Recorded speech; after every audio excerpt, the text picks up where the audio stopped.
Liovuška. Darbai būna įvairūs. Ir tai, kas iš pažiūros žmonėms atrodo dykinėjimas arba gyvenimas savo malonumui, dažniausiai būna didžiulė to žmogaus, apie kurį galvojama, kaip apie besimėgaujantį gyvenimu, darbo pakopą. Visa tai, ką tu turi pamatyti ir sužinoti prieš iškeliaudamas su manimi į tolimiausias bendruomenes, visa tai ne tik darbas, bet ir tavo kūrybai būtinos savitvardos pradžia. Tau lemta tapti pasauliniu rašytoju. Tau duotas toks milžiniškos jėgos ir pastabumo talentas, toks išradingumas, kurie turi paveikti, iš pagrindų pakeisti ir mokyti žmonės gyventi aukštais išminties idealais. Kad galėtum išeiti į platųjį pasaulį, skelbti išmintį, turi suprasti ir žinoti visus slapčiausius žmonių kančių bei aistrų plyšelius. Mokydamas, mokytis. Kartą tu jau buvai didis rašytojas. Turėjai galią įlieti išmintį į įaudrintas širdis, bet tavyje pačiame nebuvo nė vienos dvasios savybės, išvystytos iki galo. Tu neturėjai nei ištikimybės, nei atsidavimo, nei tikėjimo iki galo. Tu nieko nemylėjai iki galo. Vieną dieną tu skraidėjai Dievo regėjimo ekstazėje, o kitą verkei ir viskuo abejojai. Vieną dieną tave žavėjo gamta, Dievo kūryba, o kitą tematei savo paties abejonių jūrą ir nusigręždavai nuo ankstesnių savo pergalių. Per šiuos metus, kuriuos tau lemta praleisti bendruomenėje, tau reikia suprasti ir išsiugdyti naujų jėgų visumą, naują žmogaus širdies pažinimą. Šių metų, kurie tau atrodo be jokio tikro naudingo darbo, patirtis ir yra tas didis tavo darbas, ta amžių pamoka, kurią tu išsineši iš mūsų žmonių laimiai ir geroviai. Kartą jau bandei nešti žmonėms išsilaisvinimo žinią, bet pats neturėjai jėgų išsilaisvinti iš aistrų įtakos ir valdžios. Tave slėgia tavo aplinka. Tau rodama žmonos ir vaikų meilė, jūsų pažiūrų, polinkių ir interesų skirtumai, viskas trukdė tavo dvasiai harmoningai siekti tiesos.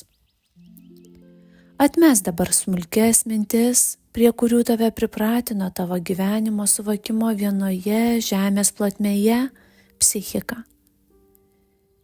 Įdėmiau įsižiūrėk į susitikimus ir žmones, galvok tik apie juos. Neprimaišyk į susitikimą minčių apie save ir netaikyk savo kiekvieno kito žmogaus kelio kaip rūbo. Neįmanoma nešioti visų stilių rūbų, kaip neįmanoma išgyventi visų darbo rūšių. Te galima per tau duotą amžino darbo formą pranešti savo dabar, su tokia subtiliausių žmogaus širdies stygų pažinimo didybė, su tokia meilė ir užuojauta jų tobulėjimo keliams, kad kiekviename žodyje, išvystančiame pasaulį per tavo kūrybą, žmonės rastų naujų, lengvesnių galimybių nugalėti, mylint. Ji nutilo, nes mes jau buvome priėję Aninovo namus. Tai man buvo visai netikėta. Įėjus į vidų, muziko namas man pasirodė visai kitoks nei tada, kai mes čia klausėmės jo nuostabios muzikos. Man atrodė, kad kambariuose tvyro liūdesys, tarsi juose gyvenęs žmogus būtų daug ir dažnai liūdėjęs. Iš viso širdies pagailėjau genialaus muziko, nerandančio laimės ir šviesos savo didingame genialume. O jeigu aš sugebėčiau taip groti? Tavo grojimas liovuška, kalba, tavo genialumas plunksna, tavo tiesa širdies ramybė. Savo jeigu paliktoms kūrybos valandoms, kai tave sups didieji pagalbininkai. Tada prasiskverbk į kiekvieno aplinkybės taip, lyg tu pats juose gyventum, pats kentėtum ir mylėtum už kiekvieną savo herojų. Dabar, sveikindamasi su Aninovu, atsimink Francisko žodžius ir laikyk širdį plačiai atvertą, tiesdamas jam ranką ties ją kartu su savo draugo florentiečio ranka. Dabar neužsiimk žmogaus dvasios kančių stebėjimu, kurk didžią meilės maldą, užjusk sielą, kurios galia netitinka gigantiško genialumo, kurį jai tenka nešti po pasaulį. Pasakė man į. Jis atsistojo nuo sofos, ant kurios mes buvome trumpai prisėdę po didžiulę palmę, užimančią pusę kambario, ir nuėjo pasitikti įeinančio Aninovo. Muziko veidas, kaip visada, buvo išblyškęs ir teikė jam panašumo į asketą, bet akių išraiška, vos apčiuopamos judesios atspalvis, nepaisant linksmos šypsenos, su kuria jis sutiko į, bylojo apie vidinę kančią. Jeigu į ir nebūtų man nieko pasakęs, aš vis tiek būčiau šaukęsis florentiečio, nes jų pripratau taip elgtis sunkiomis valandėlėmis, susidūrę su žmonių dvasinė disharmonija. Linksmai pasisveikinęs, Aninovas įdėmiai nužvelgė mane ir tarė: kaip nepaprastai jūs pasikeitėte į gerą. Mano akise įvyko tikras stebuklas. Iš peleniaus jūs virtote pasakų princu. Gaila, kad aš taip liūdnai nusiteikęs ir man dabar dera rašyti vien rekvum, nes sukurčiau sonetą, kai prabudo užburtas Kulpinas. Jis meiliai laikė mane už rankų, o aš visą širdimi kūriau tą didžią maldą, apie kurią man kalbėjo į. Staiga pajutau jau pažįstamą viso kūno virptelėjimą. Supratau, kad mano mintis pasiekė florentietę, kad jo širdis mato Aninovą, kad jis pasiųs jam pagalbą ir paramą. Jūs turite nuostabią savybę, daktarė į, tarė Aninovas, paleido mano rankas ir atsisuko į. Vos tik jūs atėjote, tarsi gyvuoju vandeniu mane apšlakstėte. Mano sieloje viešpatavo toks chaosas, tokia disharmonija, kad aš buvau pasiruošęs išsiplėšti širdį arba protą. Maniau, kad jau niekada daugiau nesugebėsiu jų suderinti. O štai pamačiau jūs ir mane apėmė ūmi tyla. Maniau, kad jau nesugebėsiu ne tik nieko daugiau kurti, bet negalėsiu net groti. Staiga pajutau karštą norą parašyti preliudą ir jo šlovinti jūsų skleidžiamą ramybę bei harmoniją. Jums ši mintis atėjo tik todėl, kad jūs staiga apgaubė ramybė bei harmonija ir jūs ją supratote, įvertinote ir iš karto panorote pasidalyti jomis su visais tais, kurie gali suprasti jūsų kalbą, muzikos kalbą. Neįmanoma kitam duoti to, ko pats nevaldai, ko pats neturi. Todėl tarp naujų idėjų pamokslautojų taip mažai sėkmingai jas skleidžiančių, nes jų pamokslai grynai formalūs. Kviesdami savo tautą viską atiduoti ir aukotis dėl aukštų idealų, pamokslautojai dažniausiai sukuria įstatus ir pareigas, bet netaiko jų savo ir net pasilieka savo visas privilegijas bei privalumus. Tiems iš jų, kurie skleidžia idėjas ne žodžiais, o gyvų pavyzdžių, visada sekasi. Jūs norite atiduoti žmonėms visą jums dabar atsivėrusi grožį. Kas gali būti puikiau už tokį kelią, kur vienam žmogui duota jėga tūkstančių taurumą žadinti vyksmui. Skatinti jų dvasios norą kurti savo srityje tik todėl, kad vieno žmogaus kūryba juos pažadino. Prie jūsų, daktare, aš negaliu vaidmainiauti.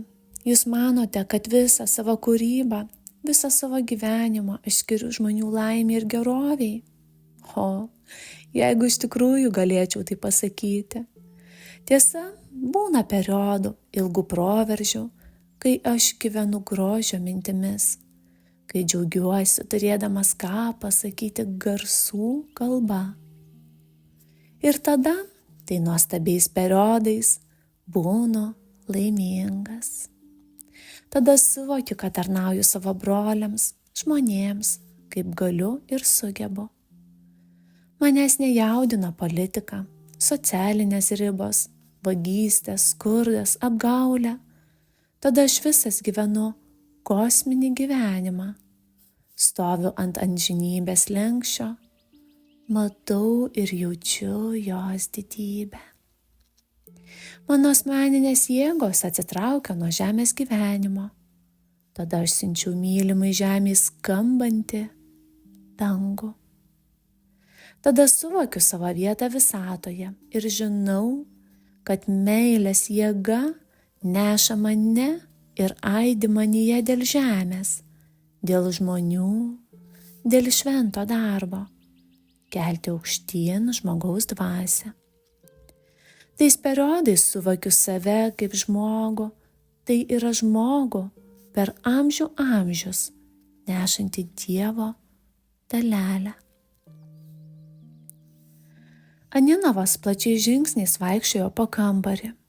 Jo asketiškame veide buvo justi įkvėpimas. Akys įsižiebė, jis giliai kvėpavo, atrodė, kad girdi, kaip aplink jį grožis pulsuoja, dainuoja, skrieja šviesoje skambėdamas, atgydamas ir įkvėpdamas. Aninovas ilgai patylėjo, paskui sustojo priešais ir tęsė. Bet šie periodai būna trumpos akimirkos, kai suvokiu, kad aš žmogus, kad manyje gyvena dieviška dvasia. Kiekvieną kartą kokia nors žemės bjaurastis nutraukia mano pergalingos meilės dainą. Nedidybė ir jėga nutrenkia mane žemyn iš šventos liturgijos, kurioje gyvenu, bet kokios nors menkos apkalbos, menka niekšybė, kaip bjaurus šmeižtas ir pavydas, priverčia mane palikti savo dangų, savo mūzą. Visus aplinkinius pradedu matyti ne kaip žmonės, kokius juos mačiau savo kūrybos laimėje, bet kaip niekšus, šliužus, dvokiančius savo nuodais ir užpildančius jais nelaimingąją žemę. Ašmenis sminga man į širdį, matant kalėjimą, areštuotąjį, matant skurdą ir pažeminimą.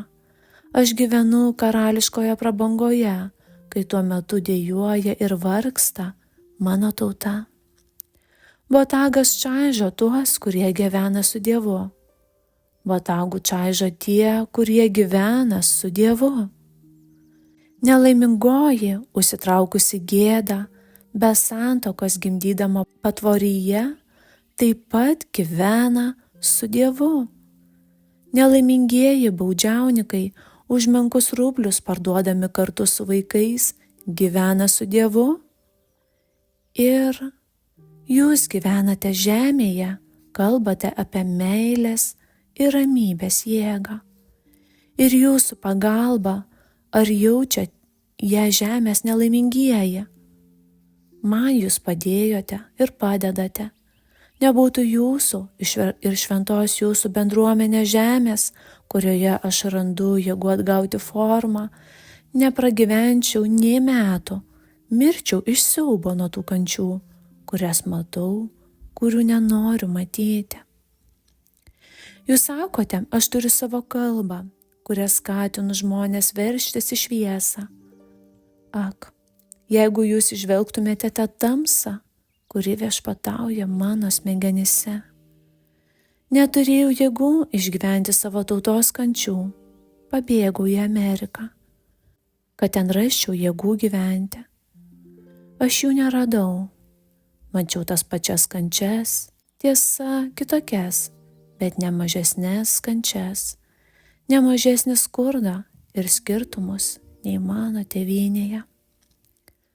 Sutikau jūs, daug ką supratau, radau jėgų gyventi, bet mano dvasia, tiksliau mano smegenys, neturi jėgų atlaikyti tų pragaro kančių, per kurias man tenka eiti. Širdis man sako, mylėdamas nugalėk, o smegenys tvirtina, neapkęsdamas kovok. Kurgi tiesa? Kur? Koks kelias? Aš vėl galiu rašyti rekvum, nuo kurio atsitraukiu spausdamas ranką šiam jaunuoliui, šiam nuostabiai pražydusiam gyvenimui. Bet kamgi gyventi ir jam? Šeima, šlovė, kelionės, darbas, mokslas ir kūryba?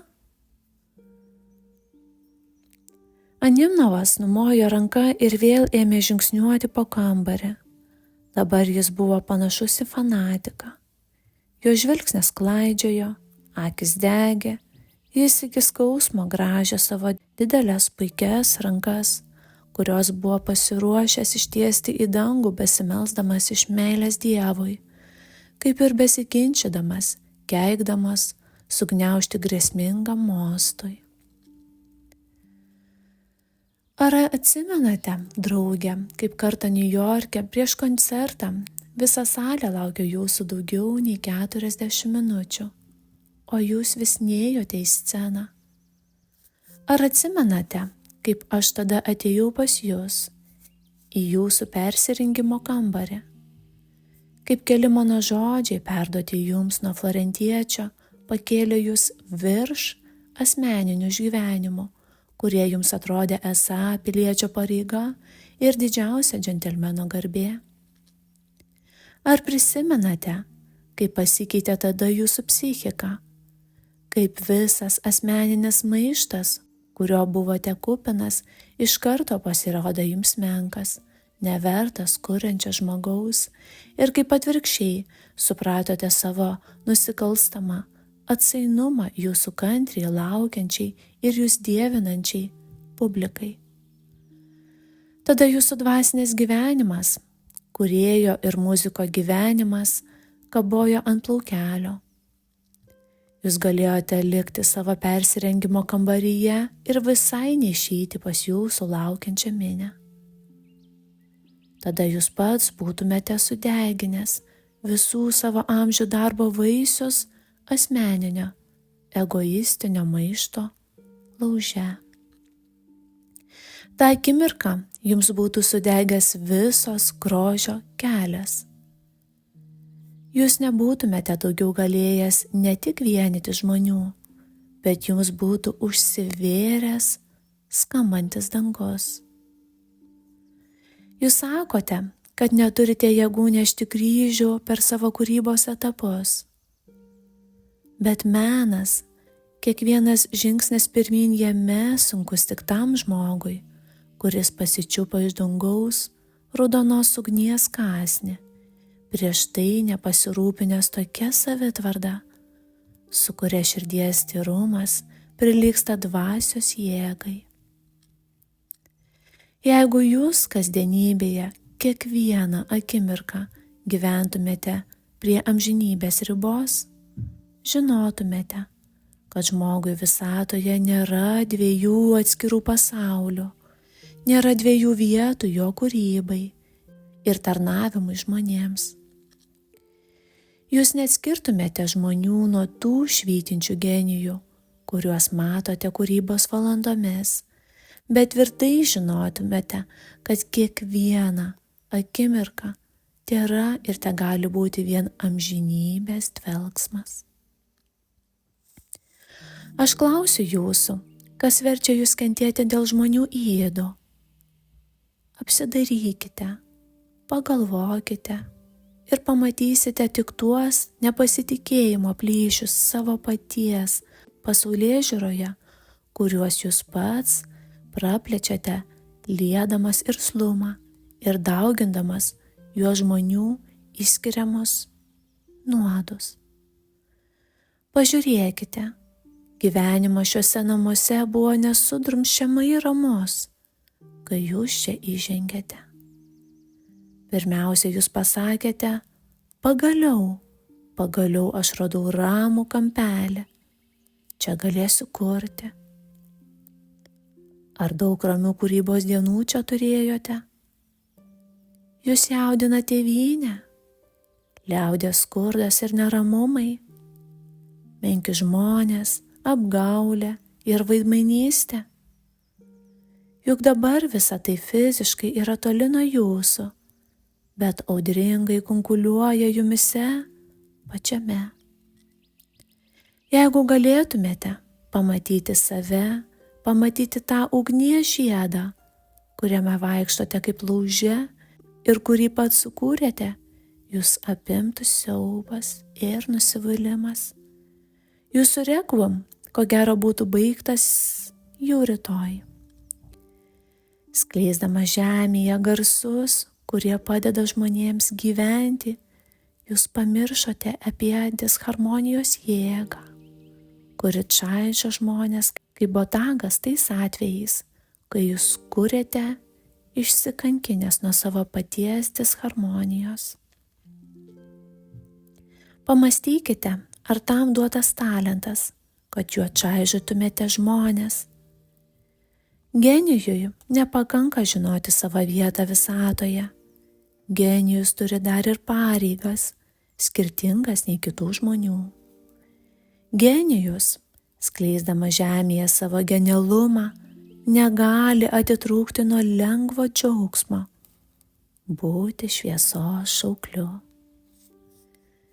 Genijus nepasuks vidutinių gabumų keliu. Jo darbe visada bendradarbiauja dangus ir žemė.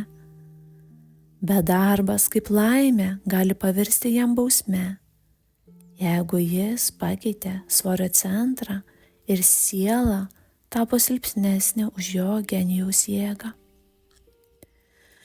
Tais atvejais, drauge, pagalba gali būti tik viena. Reikia pamiršti save ir galvoti apie tuos, dėl kurių jums duotas genialumas.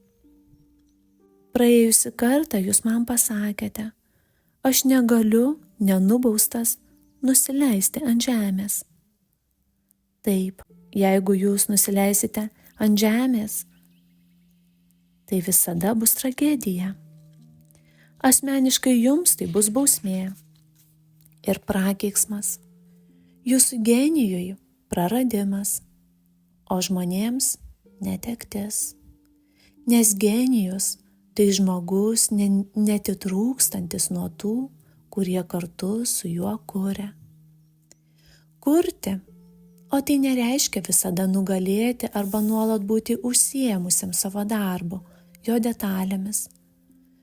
Tai reiškia savo ištikimybę menui, stiprinti žmonių ryšį su tais vyresniais broliais, kurie prisiėmė žemišką bendradarbiavimą su jumis.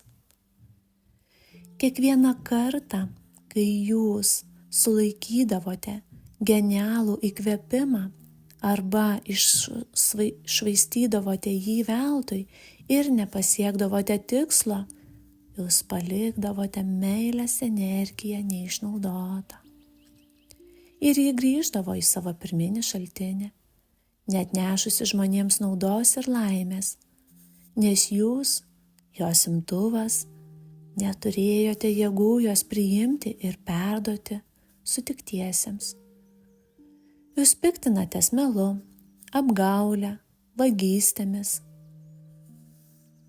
Gerai pagalvokite, pažvelkite į savo gyvenimą iš kosmoso perspektyvos ir nuspręskite pats, kuo skiriasi jūsų elgesys tais atvejais nuo bet kurio vagies, vagiančio iš savo tautos. Juk jūs, turėdamas visas galimybės, neperdavėte jiems brangenybių, kuriuos per jūs buvo jiems siųstos. Ne jums jos buvo duotos, bet per jūs buvo skirtos jiems. Jūs atėmėte iš jų ne tik grožį, bet ir galimybę atrasti savyje naujas jėgas, naują džiugesį, kurie galėjo ir turėjo pažadinti juose šviesos energiją kasdieniniam darbui, veiksmams ir santykiams.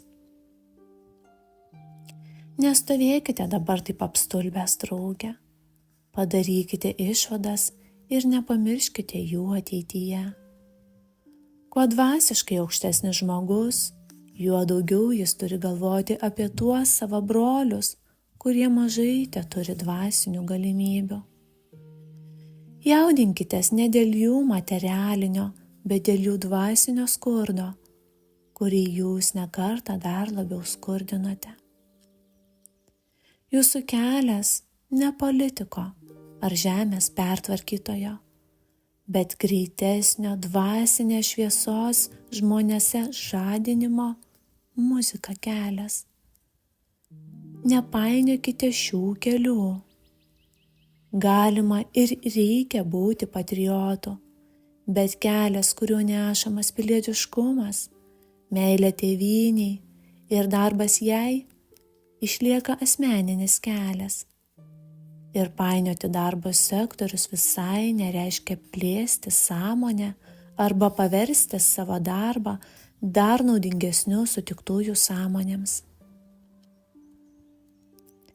Eikite kartu su mumis. Jums būtinai reikia pasivaikščioti gryname ore. Beje, jūs pamatysite naujus senjoros Skalradi paveikslus. Nestovėkite toks nustebęs ir įsiblaškęs, pridūrė į nusišypsojęs Aninovui. Galima pamanyti, kad jūs iš mano kalbos padarėte išvadą, jog muzikui, be muzikos, visi kiti pažinimai ir veiklos keliai uždaryti. Tai netiesa, aš to nesakiau. Reikia nesiaurinti veiklos ir minčių horizontą, bet plėsti jį taip, kad visa visata nužengtų į jūsų širdį. Ir kad jūs taptumėte jos, o ne vien tik savo tėvynės sūnumi. Genijui atviri visi keliai, bet tik tada, kai jis nesiblaško tarp dangaus ir žemės, kai abu pasauliai sujungti jame į vieną, nes jame pačiame harmonija jau suvedė jo aš sąskaitas su žeme. Paėmęs už parankės sumišusi Aninovą, išsivedė jį iš namų ir pasuko bendruomenės link. Negaliu atsipeikėti. Galėjau save įsivaizduoti įvairiausiais vaidmenimis. Ir dažniausiai pripažinsiu, mane traukia būti didžiu muziku, švietėju, geradariu ir džentelmenu. Bet kad aš galų gale pasirodyčiau esą vagis, dėl Dievo, tik to man ir betrūko. Aninovas atrodė taip juokingai, rankų mostais rodydamas savo įsivaizduojamą didybę ir kuris pateko nublokštas į žodžių. Jis taip komiškai mosavo rankomis ir žengė tokiais dideliais žingsniais, jo balsas kilo iki aukščiausių gaidų ir vėl krito žemyn. Pamiršęs apie dulkes, jis sukėlė ištisą debesį ir skendo jose kaip vaiduoklis. neišlaikiau ir nusikvatojau. Muzika sustojo tarsi žaibo trenktas. Jis žiūrėjo į mane išpūtęs akis. Matyt, buvo pamiršęs mano egzistavimą. Jo besimainančiame veide kovojo įvairūs jausmai, bet viskas man atrodė taip juokinga, kad aš neturėjau jėgų nustoti juoktis. Štai ji, žmogaus gyvenimo komedija, pagaliau tarė Aninovas. Mane prikalė prie kryžiaus, o jam juokinga. Iš tikrųjų, kaip didingiausiam iš visų žmonių turi atrodyti menkas vagis, be naudos eikvojantis jų dvasinės gerybės. O viešpatie, tik šiandien, dabar susiprotėjau, kas yra tas amžinas judėjimas ir kas tie jo nešėjai į žemę ir virš jos. Jo nešėjai į žemę tik tai tie, kurie gali suprasti vidinę, intuityvią ištikimybę, jėgą savyje ne kaip iš teigiamų bruožų suformuotą jų pačių nuosavą talentą, o kaip laike judantį susiliejimą su amžinai gyvuojančia jėga. O, kad aš niekada nebepamirščiau nė akimirką, kad mano gyvenimas žemėje nepaprasčiausia dienų, sėkmių ar nesėkmių jo skaita, bet amžinai gyvuojančios ir amžinai kuriančios jėgos judėjimas kūryboje, prie kurio aš ir tegaliu prisijungti, susiliedamas ramybę su juo per muziką. Kaip lengvai ir paprastai tada gyvenčiau. Kokia atsivėrusi ir užpildyta man atrodytų kiekviena diena, kurių virtiniai dabar leidžiu taip beprasmiškai prabėgti, ilgėdamasis dangaus, vogdamas jo turtus iš nelaimingos žemės ir skųsdamasis savo vienatvę. Man buvo labai gaila Aninovo, kurio balsas dabar buvo duslus ir liūdnas. Pasijutau kaltas ir jau norėjau atsiprašyti jo, bet vėl prabilo į.